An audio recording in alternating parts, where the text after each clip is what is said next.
رات کے تقریباً 2 بجے پردوں کے پیچھے ڈونلڈ ٹرمپ دنیا کے سب سے زیادہ طاقتور صدر امریکہ کے یہ دیکھ رہے تھے کہ کس طرح وہ ان کی فوج کارروائی کر رہی ہے۔ وہ ایک لائیو شو دیکھ رہے تھے، پاپ کارن نہیں وہ کھا رہے تھے۔ یہ کوئی ڈرامہ یا مووی نہیں تھی، بجائے کہ یہ ایک تباہ کن آپریشن تھا جو کہ امریکی فورس انجام دے رہی تھی۔ امریکی فوج یہ وینزویلا کے صدر کے گھر گئی جہاں پر وہ سو رہے تھے، وہاں پر انہوں نے یہ آپریشن کرنا تھا۔ انہوں نے بڑی عقل مندی کے ساتھ رات کے وقت تقریباً 10:46 کے ٹائم پہ پھر حملہ کیا اور سمندر کے اندر نارمل طریقے سے وہ جہاز کے اتنے نیچے کے رڈار کے اوپر کچھ نظر نہ آ سکا۔ انہوں نے چلاکی کے ساتھ وہ حملہ کیا، فائر کیے میزائلز، وہاں کے رڈار سسٹمز تباہ کر دیے اور پھر امریکی ڈیٹا فورس نے وہاں چھاپہ مار کارروائی کی اس کمرے کے اندر جہاں پر مدورو اپنی بیوی کے ساتھ سو رہے تھے۔ اور مدورو کو جب انتخاب ہوئی تو وہ انہوں نے بھاگنے کی کوشش کی، انہوں نے اپنی جان بچانے کی کوشش کی، وہ جلد سے جلد انہوں نے سیفٹی روم کے اندر بھی جانے کی۔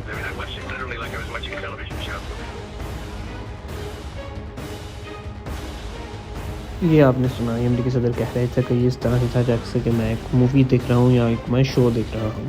یہ کوئی نارمل سی بات نہیں تھی، یہ سب سے بڑی ڈکیتی تھی جو کہ ایک ملک کے اندر، خود مختار ملک کے اندر ایک چھاپے کے اندر یہ کارروائی کی گئی۔ اس کا کیا مطلب ہے کہ پوری دنیا کے اندر اب کوئی ملک محفوظ نہیں ہے۔ امریکی صدر جب بھی حکم دیں گے اور جس ملک کو چاہیں گے اس پر قبضہ کر لیں گے اور وہاں کے صدر کو اٹھا کے لے جائیں گے۔ اس کا مطلب تو صاف ہی مطلب بنتا ہے، ایک کامیاب آپریشن امریکی کارروائی کے اندر کیا گیا اور کچھ ہی دنوں بعد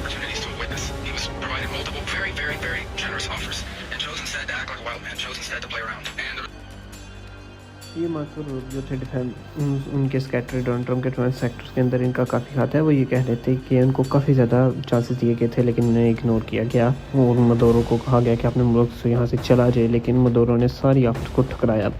اس آپریشن کے لیے کرسمس کے دن کو چنا گیا کیونکہ ان دنوں کے اندر بہت زیادہ بڑی تعداد جوانوں کی یا پھر وینزویلا کی ملٹری کی چھٹی پڑتی ہے، لیکن موسم خراب ہونے کی وجہ سے آپریشن لیٹ ہوتا گیا۔ لیکن جیسے ہی ان کو 2 جنوری کو یہ پتہ لگا کہ موسم اب کریکٹ ہو گیا ہے، انہوں نے 10:46 کے اندر آپریشن سٹارٹ کر دیا۔ اس آپریشن کے نتیجے کے اندر بہت زیادہ تقریباً آلموسٹ 40 سے زیادہ ہلاکتیں ہوئی، تقریباً 150 سے زیادہ پلینز نے فلائی کیا مختلف بیسز کے ذریعے، اور ان بیسز سے حملہ کیا گیا، ان کے ڈیفینس سیکٹر کے اوپر میزائل فائر کیے گئے، ان کے رڈار سسٹمز تباہ کر دیے گئے، جس سے یہ پتہ لگانا مشکل ہو گیا کہ حملہ کہاں سے ہو رہا ہے۔ پھر ایک سائبر سیکیورٹی اٹیک کیا گیا جس سے سارے شہر کی بجلی چلی گئی۔ 40 سے زیادہ پلینز نے اسموتھلی نیچے سے رن کیا جس سے وہاں کے رڈارز کو ان کی چیز پتہ نہیں لگی، ڈائریکٹ فائرنگ سٹارٹ ہوئی ہیلی کاپٹرز کے اوپر، لیکن اس فائٹ کا کوئی خاص نتیجہ نہ نکلا اور ایک ہیلی کاپٹر تھوڑا سا متاثر ہوا لیکن وہ بھی بچ گیا۔ اس سینیریو کے درمیان میں مدورو کے روم کے اندر آئی جیسے کہ ہم نے آپ کو پہلے بتایا، تو انہوں نے لیکن وہ گرفتار کر لیے گئے، ان کو چین میں ڈال کے ہیلی کاپٹر کے ذریعے وہ جمع کے اندر کیوبا کی ایک بیس ہے US کی، وہاں ان کو منتقل کیا گیا، وہاں سے پھر ان کو نیو یارک کے اندر امریکی گیٹ کے اندر منتقل کر دیا اور کہا جا رہا ہے کہ ان کے اوپر کرپشن اور ڈرگ ٹریفکنگ کے الزام ہے، یہ امریکی عدالت کے اندر لے کے جا سکتے ہیں۔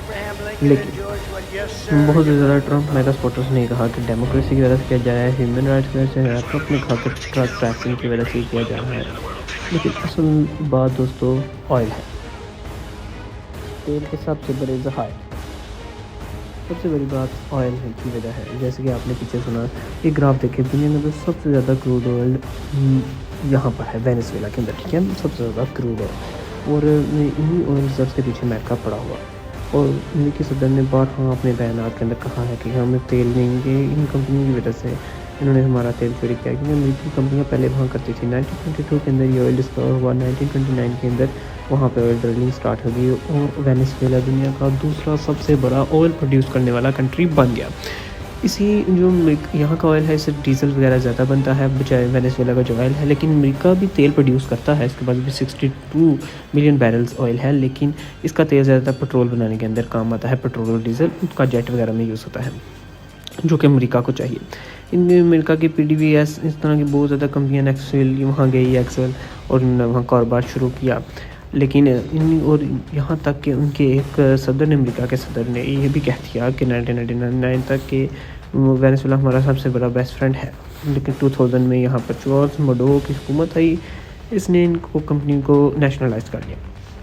نیشنلائز کا مطلب یہ ہوتا ہے کہ کمپنیاں اب حکومت کریں گی, حکومت تیل اپنا پیدا کرے گی, جس کا بہت بڑا نقصان ہوا. امریکی ساری کمپنیوں کو انہوں نے ضبط کر لیا. کہنے کو تو یہ سادی سی بات ہے, اپنے ملک کا تیل اپنا ملک ہی نکالے گا, لیکن یہ بات جارج ڈبلیو بش کو بہت بری لگی, جو کہ اس وقت امریکی صدر تھے. انہوں نے ان کے اوپر پابندیاں لگا دی, سینکشنز لگا دی, اور تقریباً یہ تب سے یہ سسٹم چلتا آ رہا ہے. بہت زیادہ دیر تک یہ سسٹم چلتا گیا, پابندیاں لگی. 2002 کے اندر ایک نئے صدر بنے ان کی ہی حکومت کے اندر, یہ نکولس مدورو آئے. ٹھیک, جب ان کی ڈیتھ ہو گئی تو یہ بنا وہاں پھر ڈکٹیٹرشپ.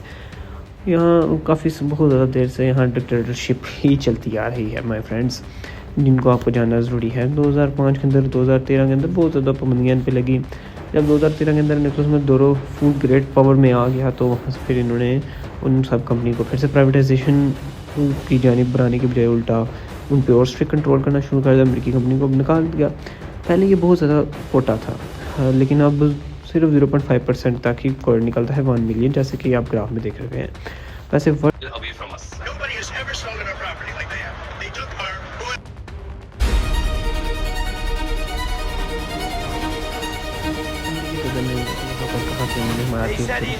کسی نے بھی ہمارے ساتھ ایسی جرت نہیں کی. یہ جو آپ بیان دیکھ رہے ہیں اس کے اندر وہ یہ کہہ رہے تھے کہ انہوں نے چوری کی ہے اور وہ اس پر ہم زیادہ بھگتیں گے.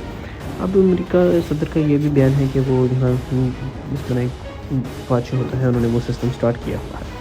وہ انہوں نے یہ بھی کہہ دیا ہے کہ وہ وینزویلا کا سارا نظام خود چلانے پر غور کر رہے ہیں. ڈرگ ٹریفنگ کے اوپر الزام پہ مدورو کو جو گرفتار کیا گیا تھا اس کا یہ ہوا ہے کہ اب اس کا پورا ملک غلام بن چکا ہے. یہ آپ دیکھ سکتے ہیں ان چیزوں کو. جس طرح جب ایک ملک کمزور ہوتا ہے تو اس کے ساتھ کیا کیا جاتا ہے, اس کے تیل کے ذائقے کو ختم کر دیا جاتا ہے. اب انہوں نے نکولس مدورو کو ختم کر دیا ہے, اور اس کے بعد ان کی اپوزیشن کے ساتھ اتحاد کیا جائے گا اور وہاں پر ایک پپٹ سرکار بٹھا دی جائے گی, مثلاً امپورٹنگ حکومت, جس طرح ہم لوگ کہتے ہیں کہ یہ امپورٹنگ سرکار ہے. اس کا ہر کس مطلب پاکستان سے نہیں. اللہ حافظ.